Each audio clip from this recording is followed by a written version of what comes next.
28 ਅਗਸਤ 8ਵਾਂ ਮਹੀਨਾ 2025 ਤੇ ਟਾਈਮ 11 ਵਜੇ ਦੀ ਰਿਪੋਰਟ ਹੈ ਜੀ। ਸਾਰੇ ਭਰਾ ਵੀਡੀਓ ਗੌਰ ਨਾਲ ਵੇਖਿਆ ਵੀ ਕਰੋ ਤੇ ਗੌਰ ਨਾਲ ਸੁਣਿਆ ਵੀ ਕਰੋ। ਤੁਹਾਨੂੰ ਇੱਕ ਇੱਕ ਚੀਜ਼ ਦਾ ਪਤਾ ਲੱਗ ਜਾਂਦਾ ਕਿ ਇਸ ਟਾਈਮ ਕਿਹੜੀ ਕਿਹੜੀ ਜਗ੍ਹਾ ਤੇ ਕਿੰਨਾ ਕਿੰਨਾ ਪਾਣੀ ਹੈ, ਕਿਹੜਾ ਕਿਹੜਾ ਬਰਾਜ ਕਿੰਨਾ ਕਿੰਨਾ ਪਾਣੀ ਅਖਰਾਜ ਕਰਾ ਰਿਹਾ। ਇਹ ਰਿਪੋਰਟ ਦਰਿਆਏ ਚਨਾਬ, ਦਰਿਆਏ ਸਤਲੁਜ ਤੇ ਦਰਿਆਏ ਰਾਵੀ ਦੇ ਰਿਲੇਟਡ ਮੈਂ ਦੇ ਰਿਹਾ ਵਾਂ। ਬਿਸਮਿल्लाह रहमान रहीम। अस्सलामु अलैकुम या अली हक हैदर। उम्मीद करना तुसीं सारे भरा ठीक हो ते अल्लाह ताला तुहानूं सारिਆਂ ਨੂੰ ठीक रखे ते ਜਿਹੜੇ ਭਰਾ ਚੈਨਲ ਤੇ ਨਵੇਂ ਨੇ ਚੈਨਲ ਨੂੰ ਸਬਸਕ੍ਰਾਈਬ ਕਰ ਲੈਣ। बर वक्त एक नंबर जी रिपोर्ट जी तो लभदी रहे 2-3 घंटे तो बाद। लो जी सब ने पहला रिपोर्ट शामिल कर लैने दरिया चनाब एडमराला दी। एडमराला टाइम 11 का जनाब 1,77,764 पानी उत्ते ते 1,71,200 ते 64 पानी जिहड़ा कि अखराज करा रहा। एक्यूरेट खबर है, एक नंबर ठीक है जी। अगे आ जाता जी खानकी ते खानकी के मुकाम के पानी 6,31,295 ते 6,31,295 का निकास हाई फ्लड। अगे गल कर लेने जी कादराबाद। कादराबाद को पानी है 9,01,506 ते 9,01,506 का निकास। अगे जी हैड त्रिमू ते त्रिमू के मुकाम के पानी है 90,775 ते 88,375 का निकास करा रहा है। ते बराए मेहरबानी ਜਿਹੜੇ ਭਰਾ ਦਰਿਆਵਾਂ ਤੇ ਰਹਿੰਦੇ ਦਰਿਆਵਾਂ 'ਚ ਦੂਰ ਹੋ ਜੋ। ਅੱਗੇ ਆ ਜਾਂਦਾ ਜੀ ਪੰਜਨਾਦ ਤੇ ਪੰਜਨਾਦ ਕੋਲ ਪਾਣੀ ਹੈ 73,222 ਤੇ 58,732 ਦਾ ਨਿਕਾਸ ਕਰਾ ਰਿਹਾ। ਪੰਜਨਾਦ ਲੈ ਪਾਣੀ ਨਹੀਂ ਪਹੁੰਚਿਆ। ਨੋਟੀਫਿਕੇਸ਼ਨ ਮੁਕੰਮਲ ਤੌਰ ਤੇ ਇਸ ਵੀਡੀਓ ਦੇ ਵਿੱਚ ਮੈਂ ਲਾ ਦਿਆਂਗਾ। ਹੁਣ ਜਨਾਬ ਅੱਗੇ ਗੱਲ ਕਰ ਲੈਂਦੇ ਹਾਂ ਦਰਿਆ ਸਤਲੁਜ।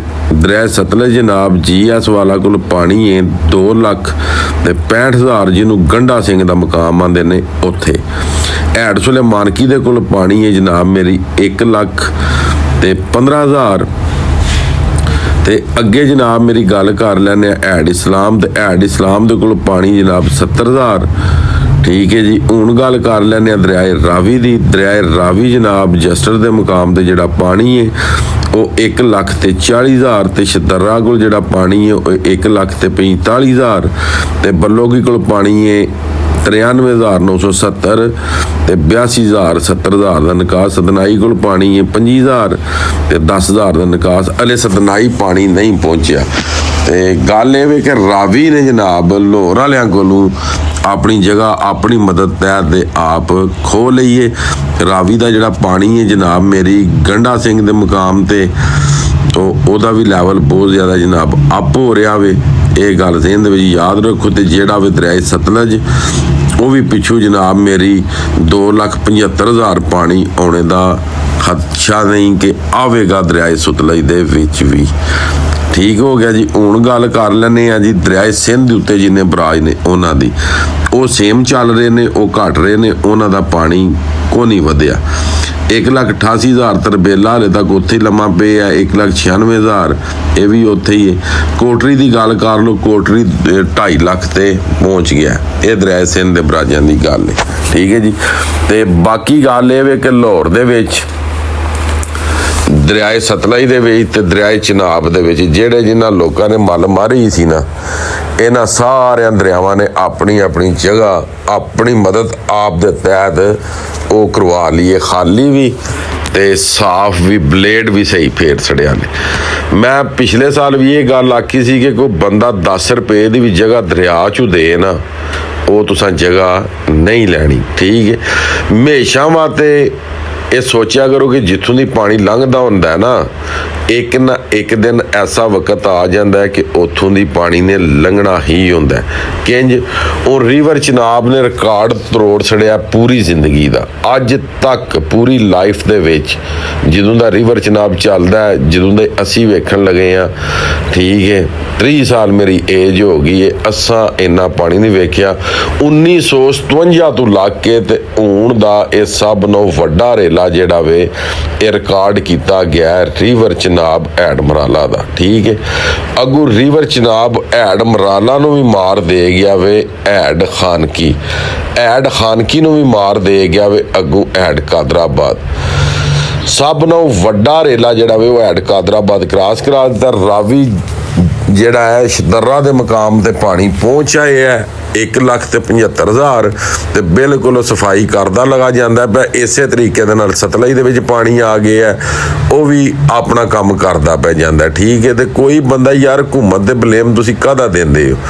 ਹੁਣ ਹੁਕੂਮਤ ਜਿਹੜੀ ਹੈ ਉਹਨੇ ਆ ਕੇ ਤੇ ਨਹੀਂ ਤੁਹਾਨੂੰ ਪਾਣੀ ਚੋਂ ਕੱਢਣਾ। ਠੀਕ ਹੈ, ਕਮ ਸੇ ਕਮ ਆਪਣੀ ਮਦਦ ਤਹਿਤ ਆਪ ਵੀ ਤੇ ਸਭ ਕੁਝ ਅਸੀਂ ਕਰ ਸਕਨੇ ਆ ਨਾ, ਕਿ ਜਦੋਂ ਇਹ ਰਿਪੋਰਟ ਤੁਹਾਡੇ ਕੋਲ ਆ ਰਹੀ ਹੈ ਇੰਨੀ ਤਬਾਹੀ ਤੁਸੀਂ ਵੇਖ ਰਹੇ ਹੋ ਤੇ ਤੁਹਾਡਾ ਵੀ ਕੋਈ ਕੰਮ ਬਣਦਾ ਹੈ ਕਿ ਦਰਿਆਵਾਂ ਤੋਂ ਅੱਟ ਜਾਣਾ, ਦੂਰ ਟੁਰ ਜਾਣਾ। ਠੀਕ ਹੈ, ਉਹ ਆ ਕੇ ਹੁਣ ਮਰੀਮ ਨਵਾਜ਼ ਨੇ ਜਾਂ ਕਿ ਇਮਰਾਨ ਖਾਨ ਸਾਹਿਬ ਨੇ ਜੇ ਅਗਰ ਘੁੰਮਾ ਚਾਹੁੰਦੇ ਤੇ ਉਹਨਾਂ ਦੇ ਨਹੀਂ ਸੀ ਆ ਕੇ ਚੁੱਕਣਾ ਨਾ, ਮਗਰ ਇਹ ਕਿ ਕੈਦੀ ਨੰਬਰ 804। ਠੀਕ ਹੈ, ਤੁਸੀਂ ਅੱਗੇ ਤੁਹਾਨੂੰ ਪਤਾ ਹੈ ਕਿ ਉਹ ਸਾਰਿਆਂ ਨੇ ਜਨਾਬ ਦਿਲਾਂ ਦੇ ਜਾਨੀ ਨੇ। ਠੀਕ ਹੈ, ਤੇ ਬਾਕੀ ਇਹ ਵੇ ਕਿ ਬੇਸ਼ੱਕ ਇਮਰਾਨ ਖਾਨ ਵੀ ਹੁੰਦਾ ਨਾ, ਪਾਣੀ ਹੈ ਆਉਣਾ ਹੀ ਆਉਣਾ ਸੀ ਤੇ ਇੰਝ ਹੀ ਫਿਰਨਾ ਸੀ। ਇਹ ਤੁਸੀਂ ਮਤ ਸਮਝੋ ਕਿ ਇਮਰਾਨ ਖਾਨ ਦੀ ਹੁਕੂਮਤ ਹੁੰਦੀ ਤੇ ਪਾਣੀ ਰੁਕ ਜਾਣਾ ਸੀ। ਇਹ ਗੱਲ ਝੂਠ ਹੈ, ਇੰਜ ਨਾ ਕਰਿਆ ਕਰੋ। ਜਿਹੜਾ 11 ਲੱਖ ਦਾ ਰੇਲਾ ਵੇ ਉਹ ਮੈਂ ਡੱਕ ਸਕਦਾ ਸਾਂ, ਨਾ ਇਮਰਾਨ ਖਾਨ ਡੱਕ ਸਕਦਾ, ਨਾ ਨਵਾਜ਼ ਸ਼ਰੀਫ ਡੱਕ ਸਕਦਾ। ਸਿਰਫ ਔਰ ਸਿਰਫ ਇੱਕ ਜ਼ਾਤ ਵਾਹਿਦ ਅੱਲਾ ਦੀ ਹੈ, ਜੋ ਅੱਲਾ ਦੀ ਜ਼ਾਤ ਕਰਨਾ ਚਾਹੇ ਉਹ ਕਰ ਸਕਦੀ। ਅੱਲਾ ਦੀ ਜ਼ਾਤ ਹੈ, ਪਾਣੀ ਨੂੰ ਪਿਛਾਂ ਵੀ ਟੋਰਨਾ ਚਾਹੇ ਤੇ ਟੋਰ ਸਕਦੀ। ਜਿਸ ਤਰ੍ਹਾਂ ਕਿ ਮੈਂ ਤੁਹਾਨੂੰ ਇੱਕ ਮਸਜਿਦ ਵਿਖਾਈ ਹੈ, 9 ਲੱਖ ਰੇਲਾ ਉਸ ਮਸਜਿਦ ਦੇ ਉੱਤੋਂ ਦੀ ਲੰਘ ਗਿਆ। 5 ਫੁੱਟ ਦੂਰ ਮਸਜਿਦ ਸੀ ਯਾਰ, ਸ਼ਬਾਜ਼ਪੁਰ ਬ੍ਰਿਜ ਦੇ ਨਾਲ। ਜਿਹੜੇ ਇਸ ਮੇਰੇ ਇਲਾਕੇ ਦੇ ਨੇ ਦੱਸਣ, ਮਸਜਿਦ ਦਾ ਇੱਕ ਵਾਲਡਿੰਗਾ ਵੀ ਨਹੀਂ ਹੋਇਆ। ਕਿਉਂ? ਉਹ ਵੀ ਅੱਲਾ ਨੇ ਦੱਸਿਆ ਕਿ ਮੈਂ ਐ ਵਾਂ, ਅੱਲਾ ਇਲ ਹੱਕ ਹੈ। ਠੀਕ ਹੈ, ਅੱਲਾ ਜੋਗ ਚਾਹੇ ਉਹ ਕਰ ਸਕਦਾ। ਠੀਕ ਹੈ, ਤੇ ਇਸ ਗੱਲੇ ਕਰਕੇ ਅਸੀਂ ਲੋਕਾਂ ਦਾ ਜਿਹੜਾ ਈਮਾਨ ਹੈ ਉਹ ਥੋੜਾ ਜਿਹਾ ਨਾ ਕੱਚਾ, ਤੇ ਸਾਨੂੰ ਆਪਣਾ ਈਮਾਨ ਜਿਹੜਾ ਕਿ ਉਹ ਮਜ਼ਬੂਤ ਕਰਨਾ ਚਾਹੀਦਾ ਤੇ ਇਨਸ਼ਾ ਅੱਲਾਹ ਤਾਲਾ ਅੱਲਾ ਵੀ ਸਾਡੀ ਮਦਦ ਕਰੇਗਾ ਤੇ ਸਦਕਾ 5 ਤੇ 12 ਦਾ ਇਨਸ਼ਾ ਅੱਲਾਹ।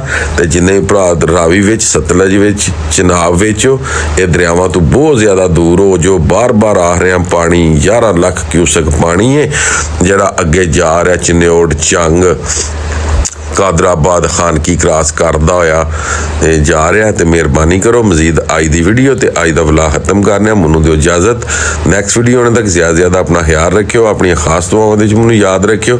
ਇਨਸ਼ਾਅੱਲਾ ਮਿਲਨੇ ਆ ਕਿਸੇ ਨੈਕਸਟ ਵੀਡੀਓ ਦੇ ਨਾਲ। ਅੱਲਾ ਹਾਫਿਜ਼, ਫੀ ਅਮਾਨ ਅੱਲਾ। 에ਅਰਪੋਰਟ ਦਿਨ 11 ਵਜੇ ਦੀ।